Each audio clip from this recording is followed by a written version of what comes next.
Hello, welcome to my channel school help by Gunjan. ये हमारी educational website है school help by Gunjan. इसमें हम ऑनवर्ड्स मैथ्स और साइंस के नोट्स प्रोवाइड करते हैं, एनसीईआरटी सॉल्यूशंस और वर्कशीट प्रोवाइड करते हैं। ये मैथमेटिक्स है, इस पे आप क्लिक करते हैं तो एक ड्रॉप डाउन मेन्यू खुल जाता है जिसमें कि आपको बहुत सारे टॉपिक्स मिलेंगे मैथ्स के नोट्स के लिए। आजकल हम कर रहे हैं पॉलिनोमियल, तो हम उसी पे क्लिक करते हैं और उसके नोट्स मैं आपको दिखाती हूँ। ये पॉलिनोमियल्स है और ये इसके नोट्स हैं, और जो कि बहुत ही आसान तरीके से समझाए गए हैं। इसी तरीके से ये आप साइंस पे भी क्लिक करके साइंस के नोट्स देख सकते हैं। एनसीईआरटी सॉल्यूशंस देखने हैं तो उस पर क्लिक कर सकते हैं, और इसी तरीके से आप वर्कशीट पे क्लिक करके वर्कशीट्स को देख सकते हैं और प्रैक्टिस कर सकते हैं। एंड में लीव ए कमेंट सेक्शन है, तो आप उस पर जा करके अपनी किसी भी क्वेरी को लिख सकते हैं। हम कर रहे हैं पॉलिनोमियल्स क्लास 9 के लिए और फॉलो कर रहे हैं एनसीईआरटी सिलेबस।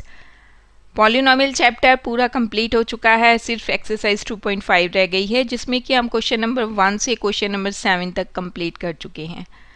और इन सब वीडियोस के लिंक आपको डिस्क्रिप्शन बॉक्स में मिल जाएंगे, और ऊपर आई के बटन पे क्लिक करके भी आप वीडियोस को देख सकते हैं। आज हम करेंगे एक्सरसाइज 2.5 का क्वेश्चन नंबर 8।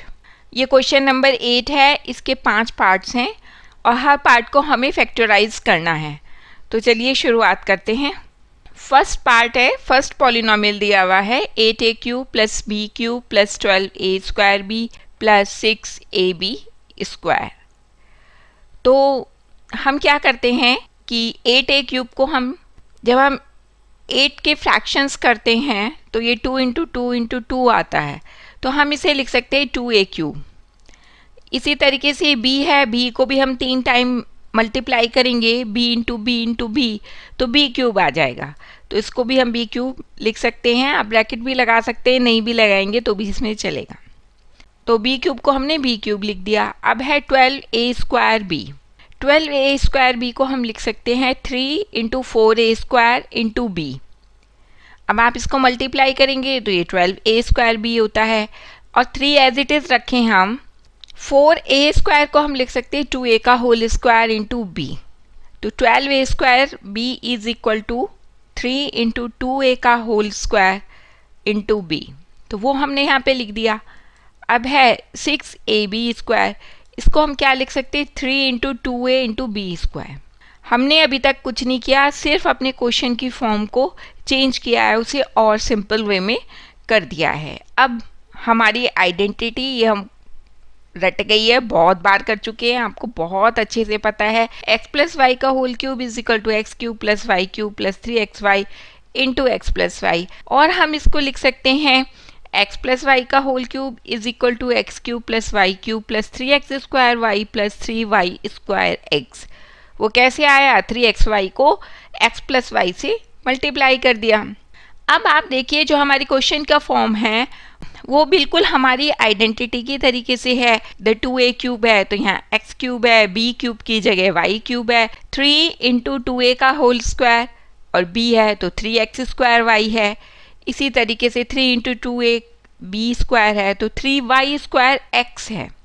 तो हमारी जो क्वेश्चन का जो हमने फॉर्म क्रिएट किया, जो हमने नया रूप दिया अपने क्वेश्चन को, वो मिलता किससे है? हमारी आइडेंटिटी से। तो हम लिख सकते हैं 2a + b, क्योंकि हम क्लियर देख रहे हैं x³ था तो वहाँ पे 2a³ है, तो x की जगह 2a आ गया और y की जगह b आ गया, तो ये हो गया 2a + b², और इसको हम लिख सकते हैं 2a + b × 2a + b × 2a + b, और ये ही हमारे पॉलिनोमियल का फैक्टराइजेशन है।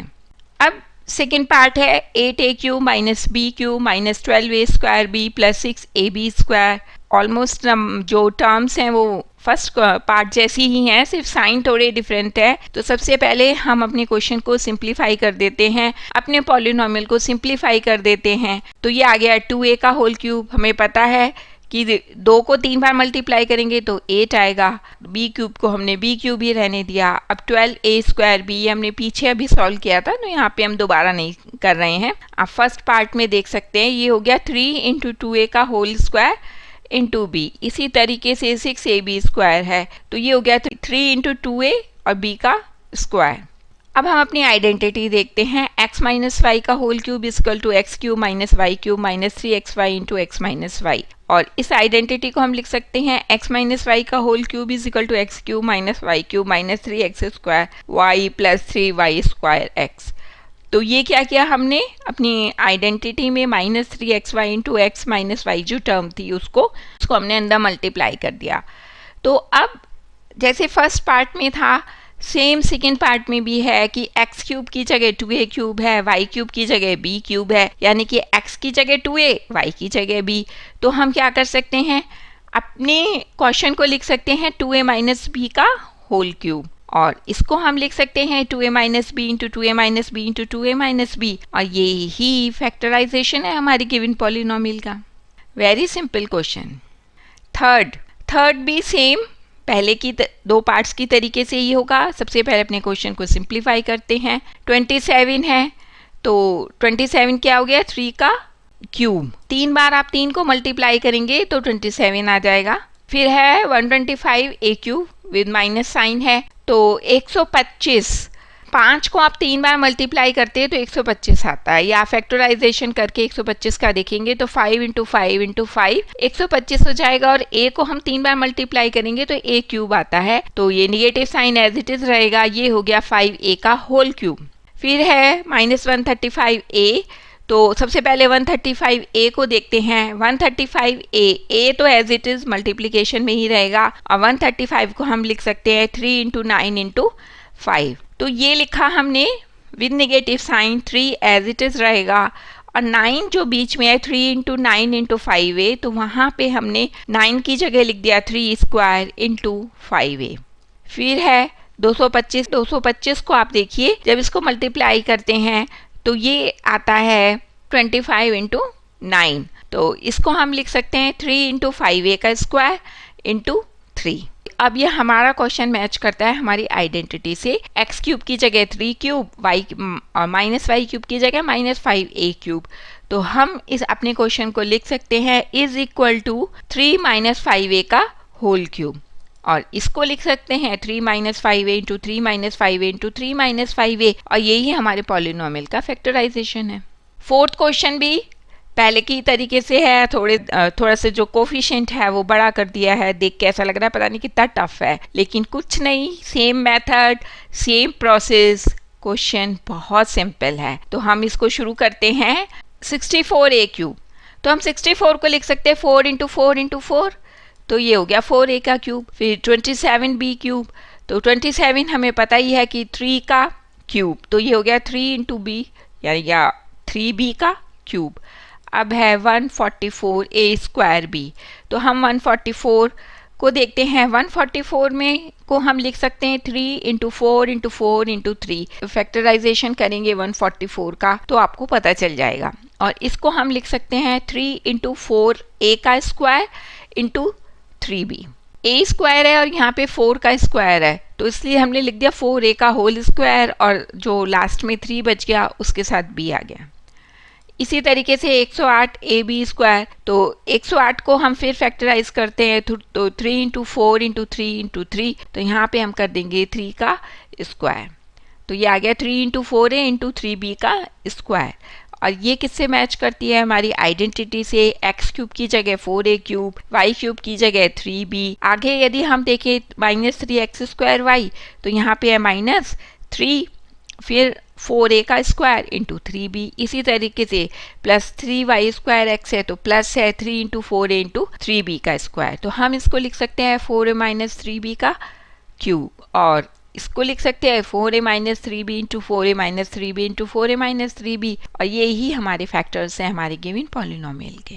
फिफ्थ फ्रैक्शंस में हैं। आपने फ्रैक्शंस छोटी क्लासेस में किए हैं, कोई भी प्रॉब्लम है तो आप हमारी वेबसाइट schoolhelpbygunjan.com पे जा सकते हैं, और आपको फ्रैक्शंस का लिंक मैं आपको डिस्क्रिप्शन बॉक्स में भी दे दूंगी। बहुत सिंपल है, सेम मेथड अप्लाई करना है, सेम प्रोसेस है, हमें फ्रैक्शन से घबराना नहीं है। तो 27p क्यूब, ये हो गया 3p का होल क्यूब। अब है -1 अपॉन 216, तो हम क्या करेंगे 216 के फ्रैक्शंस करते हैं जो कि आते हैं 6 इंटू 6 इंटू 6। 1 का क्यूब 1 ही रहता है, तो इसलिए उसको फैक्टराइज करने की ज़रूरत नहीं है। तो यहाँ हम लिखेंगे -1/6 का होल क्यूब, फिर है -9/2 पी स्क्वायर। इसमें हमने क्या किया, डिनोमिनेटर में और न्यूमरेटर में 3 से मल्टीप्लाई कर दिया, क्योंकि हम 3 से दो डिनोमिनेटर और न्यूमरेटर दोनों को मल्टीप्लाई कर रहे हैं, तो हमारा फ्रैक्शन एज इट इज़ रहेगा। तो यहाँ पे हो गया 3 × 3 से हमने मल्टीप्लाई किया 3p का स्क्वायर, 3p का स्क्वायर यानी कि 9p स्क्वायर हो गया, इंटू 1/6। तो ये 1/6 कैसे आया, 2 से 3 को मल्टीप्लाई कर दिया तो ये आ गया 1/6। डिनोमिनेटर और न्यूमरेटर दोनों में 3 से मल्टीप्लाई किया, और जब हम इसको सॉल्व करते हैं तो आंसर आ जाएगा 9/2 पी स्क्वायर। तो ये हो गया -3 × 3p का होल स्क्वायर इंटू 1/6। तो ये है 1/4 p। इसमें हमने क्या किया, हमने 9 से 3 × 3 यानी कि 9 से डिनोमिनेटर और न्यूमरेटर दोनों में मल्टीप्लाई कर दिया। जब हमने न्यूमरेटर में मल्टीप्लाई किया तो ये आप देख रहे हैं 3 × 3p हो गया। अब डिनोमिनेटर में हमने 9 से मल्टीप्लाई किया तो ये होता है 9 4 जा 36। तो 36 के फैक्टर करते तो 6 × 6 आ जाता है। ये हमने एक स्टेप आपको समझाया नहीं है, पर मैंने आपको बोल के बता दिया है। बस हमने करा क्या है, हमने 9 से डिनोमिनेटर न्यूमरेटर दोनों में मल्टीप्लाई किया, और जब हम इसको सॉल्व करते हैं तो हमारा आता है आंसर 1/4 p। तो हम 1/4 p की जगह लिख सकते हैं 3 × 3p × 1/6 का होल स्क्वायर। और अब हम अपनी आइडेंटिटी लिखते हैं, और ये आइडेंटिटी हमारे जो हमने अपने क्वेश्चन का नया रूप दिया है, सिंप्लीफाई किया है, उससे बिल्कुल मैच करता है। एक्स क्यूब की जगह है 3p का होल क्यूब, तो ये हो गया x = 3p - y क्यूब है, उसकी जगह है -1/6 का होल क्यूब यानी कि y = 1/6। इसी तरीके से -3x² है, तो ये आ गया -3 × 3p² × 1/6, और +3y² है, तो ये हो गया 3 × 3p × 1/6 का होल स्क्वायर। जब हमारी आइडेंटिटी और हमारा क्वेश्चन का स्वरूप एक सा है तो हम लिख सकते हैं 3p - 1/6 का होल क्यूब, और इसको लिख सकते हैं 3p - 1/6 × 3p - 1/6 इंटू 3p - 1/6, और ये ही हमारे गिवन पॉलिनोमियल के फैक्टर्स हैं। एल्जेब्रिक आइडेंटिटीज के क्वेश्चन बहुत इजी हैं, आपको सिर्फ एल्जेब्रिक आइडेंटिटी को आइडेंटिफाई करना है। आपको इसमें कोई भी दिक्कत आती है तो आप मुझे कमेंट बॉक्स में लिख सकते हैं। रिटन मटेरियल के लिए हमारी वेबसाइट schoolhelpbygunjan.com पे जा सकते हैं, वहाँ पे आपको NCERT सॉल्यूशंस मिलेंगे, वर्कशीट्स मिलेंगी, नोट्स मिलेंगे साइंस ऑनवर्ड्स, मैथ्स और साइंस के, और इंग्लिश में बी हाई बुक को शुरू किया है क्लास 9th के लिए। तो ये सब मटेरियल आप वहाँ पे देख सकते हैं, और किसी भी एजुकेशनल टॉपिक पे वीडियो देखना चाहते हैं तो आप मुझे कमेंट बॉक्स में लिख सकते हैं। Please like, share and subscribe my channel. Thank you.